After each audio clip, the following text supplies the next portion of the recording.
దుర్లభం అని చెప్పేసి సైంటిస్టు అందరూ దుర్లభం అంటే సైంటిస్టులు అవ్వడం దుర్లభమే అని తెలుస్తూనే ఉంది. జన్మ అనేటువంటిది మాత్రం అందరికీ కలుగుతూనే ఉంది. కనుక మానవ జన్మ కావచ్చు, మరొక జన్మ కావచ్చు, జన్మ మాత్రం దుర్లభం కాదు. అది ప్రకృతి ధర్మం. దానికి ఒక ప్రాసెస్ ఉంది. అది అందరికీ కామనే. మనిషికి జన్మకు సంబంధించి మనిషికి కూడా ప్రత్యేకత లేదు. జన్మకు సంబంధించినంత వరకు మనిషి అంటూ కూడా ప్రత్యేకత లేదు.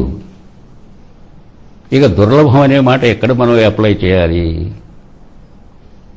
ఇదిగో ఈ తర్వాత జరిగేది ఉందే. మహర్షి సప్త ఋషులు ఋషులు ఎంతోమంది ఉన్నారు, అంత అయింది. మరి వశిష్ఠుడు మాత్రమే ఆ స్థాయికి వెళ్ళగలిగాడు, దేవఋషిగా మారాడు. మరి మిగతా ఋషుల సంగతి ఏమిటి? అది అతడికి లభించిందా, సాధించిందా? విశ్వామిత్రుడు ఉన్నాడు, దానికోసమే జీవితాన్ని గడిపాడు, కాని భ్రష్టుడయ్యాడు. మరి ఏమిటి తేడా వశిష్ఠుడికి వీడికి? దీన్ని బట్టేసి దీని కారణం మనిషిలోనే ఉండాలి. ఏది శ్రేష్టత గాని, ఉన్నత గాని, దౌర్భాగ్యం గాని మనిషిలోనే ఉండాలి. చూడండి, పోనీ ఆ స్థితి ఎలా ఉన్నప్పటికీ మనస్సు గుణకారకమైనది, త్రిగుణాత్మకం.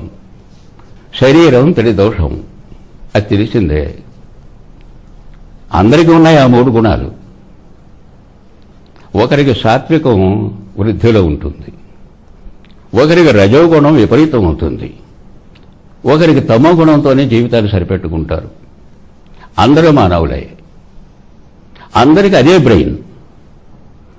ఈ తేడాలు అంటే మనిషి వరకే లిమిట్ అయినప్పటికీ కూడా ఈ తేడాలు సృష్టి ధర్మంగా కనబడుతున్నాయి.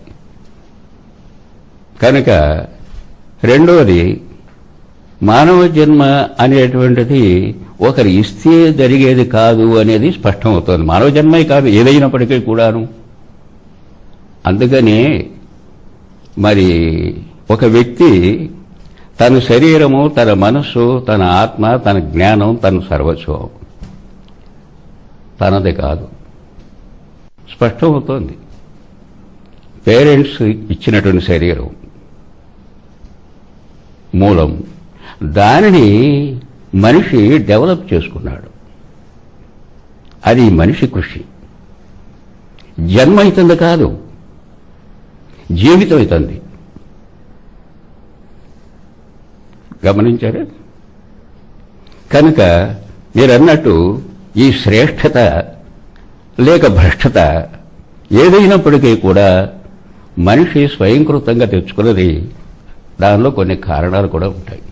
అందుకే నేనేమంటున్నానంటే, బాధ కలిగినప్పుడు కర్మ అనుకునే దానికంటే ఆ కర్మ వెనకటి జన్మదని చెప్పేసి ఎప్పుడూ జ్ఞాపకం చేసుకోవడానికి ప్రయత్నం చేసే కంటే, జీవితం ప్రారంభమైనప్పటి నుంచి కూడా మీరు గడిపిన జీవితాన్ని ఒక్కసారి గుర్తు చేసుకోండి.